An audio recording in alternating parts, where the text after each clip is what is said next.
All right, guys. So recently I received an email regarding Boston Public Schools because they are being sued in federal court. And yes, I'm going to cover that in a few minutes here, but I want to explain what happened next. So before I get into these things, I like to check to see if this is like a unique situation to Massachusetts. And at no surprise to anybody, it's not. This is a huge problem. A huge problem. So let me start by saying and laying it down like this, all right? Today, we're going to break down what seems to be some kind of like rigged admission system that, again, is not just a problem in Boston, but a national experiment that ends up failing kids everywhere. This is happening in most of the repeat offender areas. You could look at Chicago. You could look at New York City. And even Virginia, believe it or not. Oh, San Francisco as well. And these districts, they are basically, in a nutshell, ditching merit for these socioeconomic tiers and these like zip code based quotas, trying to provide equity proxies to boost diversity. That's what it is. But the consequences here and the consequences of these changes, they have spiraled into multiple lawsuits all over the place. And they end up diluting standards into some like levels of even backdoor discrimination. So I think by the end of this, you'll see why this isn't necessarily fair and it's potentially unconstitutional. And I hope it'll have you demand better from your local schools. So first of all, let's start it like this. Let's look at the big picture here because context sets the stage, but the conflict that will follow. This really all started to happen post-COVID, okay? This happened mostly post-COVID. And after the Supreme Court, they decided to contest racial preferences in students for fair admissions, or SFFA. This was originally versus Harvard and UNC. This significantly changed the landscape of college admissions by effectively ending any affirmative action policies that originally allowed colleges and universities to consider race as a factor in their admission processes. Sounds good. Sounds okay, right? But this is what happened next. They end up pivoting to something called proxies, and they use zip codes or these tier lists that correlate within demographics, all under the guise of equity. Now, you're probably not going to like what I have to say about this here, but somebody has to say it. This is how it goes. Basically, instead of admitting students based on race, which they can no longer do, they ended up cherry picking specific neighborhoods. This is not random, by the way. This is somewhat calculated, at least in my opinion. So then what happens is they end up ranking those zip codes of those specific neighborhoods on a tier list. And I would think they are more than likely using some levels of demographic data like income, like crime and education, or anything that would be highly predictive of racial makeup. This is, again, in my opinion, the most logical way to skirt around the Supreme Court's decision and to provide the same exact outcome. It's basically like a workaround, plain and simple. They know exactly what they were doing. Now, you might be wondering, how the hell did Mike come up with that conclusion? Let me explain here because of the unique position that I am in. It is very, very simple. And maybe you know this, maybe you don't, but I'm going to lay it out here. If you are in sales, whether it be real estate, insurance, solar, you name it, even like a politician for that matter, they use something called predictive analytics, okay? Predictive analytics. There are data brokers out there that buy and sell your data. And the reason they target these areas is because they don't want to waste ad spend or ad dollars or campaign dollars or whatever it may be for that matter. And they will target and farm these areas with the highest probability that will result in a sale or in a signature. Now, apply this same logic to school admissions. These districts, again, in my opinion, didn't just randomly pick zip codes. They are strategically selecting areas where the demographics lined up with the racial outcomes that they wanted without having to say the word race out loud, okay? It's like predictive analytics applied to social engineering. That's what it is. And just like in sales, the goal isn't about fairness, it's about conversion. And in this case, converting selective schools into racial balance sheets.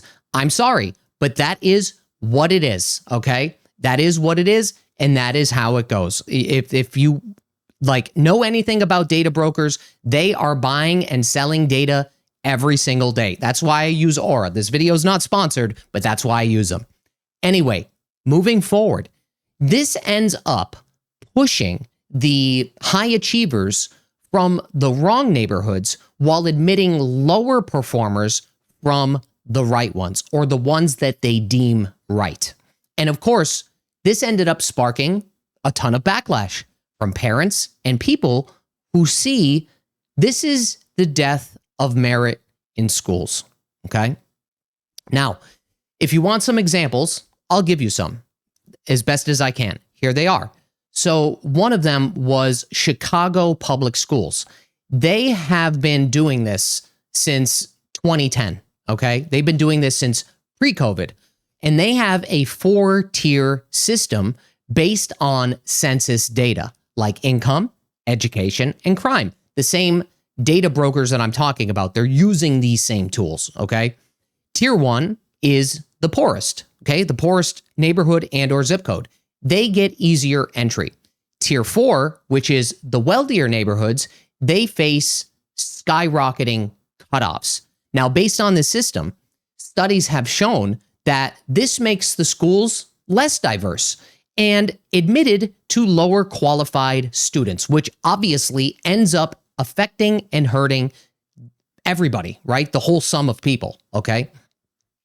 This is essentially the same exact playbook, by the way, that Boston is trying to do, except theirs is kind of on steroids, with 30% of the seats to top scores citywide, and the rest of them are tier locked, which turns this geography, depending on where you're at, into like a golden ticket.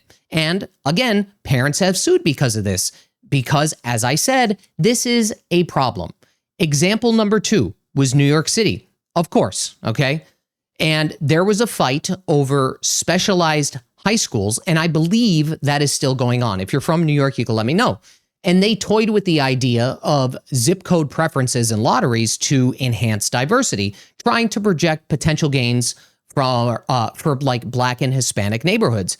And again, critics blasted this as racial proxies in disguise. The Urban Institute, they ended up admitting that this accomplished equity goals, but the cost was the merit.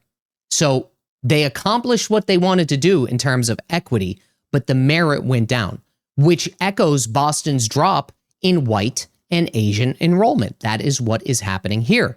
Now, the last one is Fairfax County, Virginia. Thomas Jefferson High.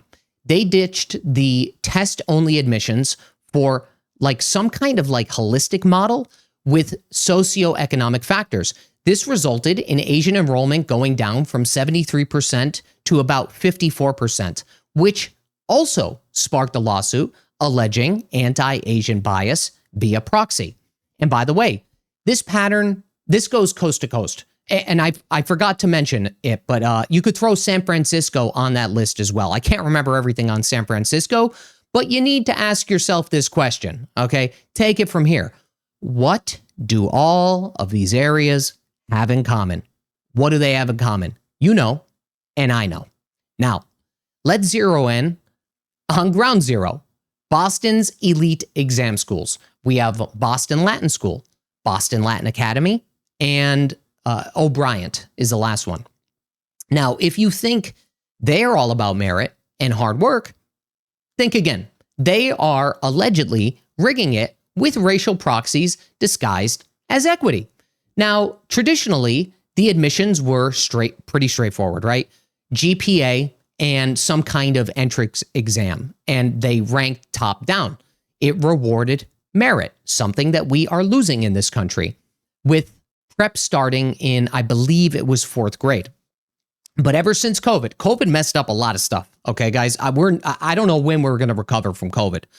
So BPS, since COVID, has overhauled to the zip code quotas, and they're allocating seats based on neighborhood to boost access. There's a task force led in part by Boston's NAACP that is equity-focused officials, basically, and emails have shown that they've openly discussed adjusting demographics as a key goal.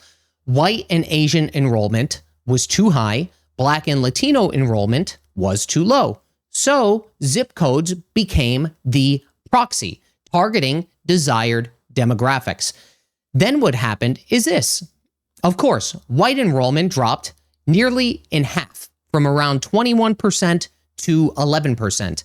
The Asian numbers also fell significantly, down from 21% to about 16%, and that is based on BPS's reporting. Meanwhile, Black and Latino enrollment jumped up the ladder, all right?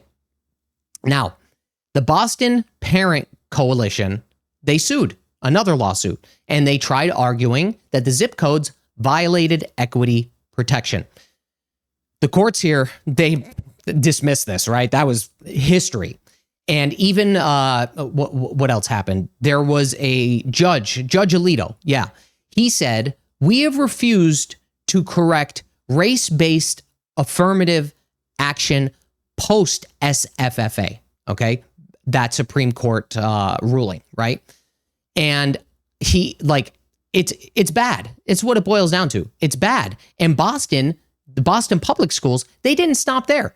They swapped zip codes for the very similar in Chicago tier list plan, which ended up dividing Boston by income, education, and crime. And each tier gets equal seats, but the cutoffs vary. Tier 1, the poorest, might need a 75 GPA for Boston Latin.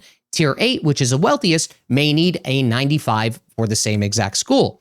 So now we have these tier scores that strongly correlate with race, and BPS's own data shows this policy delivered the exact demographic shift that they wanted without ever mentioning race. Now, fast forward to July of 2025, and the coalition backed by the Pacific Legal Foundation, they sued again. This is a federal lawsuit, okay?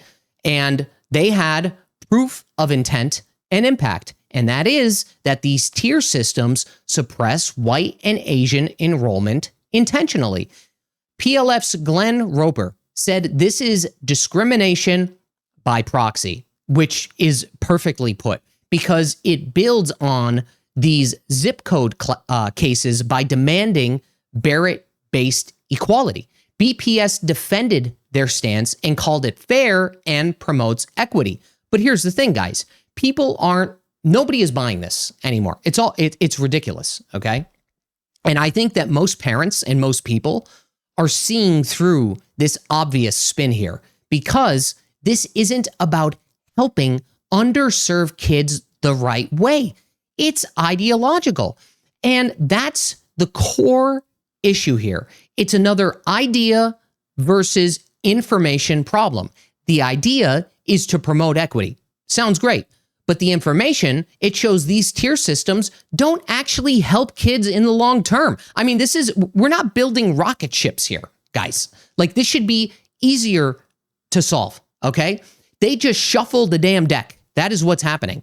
And it's policy that is driven by ideology and not by outcome. And when real families get hurt, no amount of buzzwords can cover that up. Instead of investing in grades K through 6 through education, tutoring, or actually lifting these kids up, they implement this bureaucratic system to punish the so-called privileged by tearing down others. And we shouldn't need to do that. It's absolutely ridiculous to me. It's not about fixing the pipeline. It's about rigging the outcomes to what they want. So if you've got a child in Boston, you need to make some noise about this, because this isn't just about the policy, okay?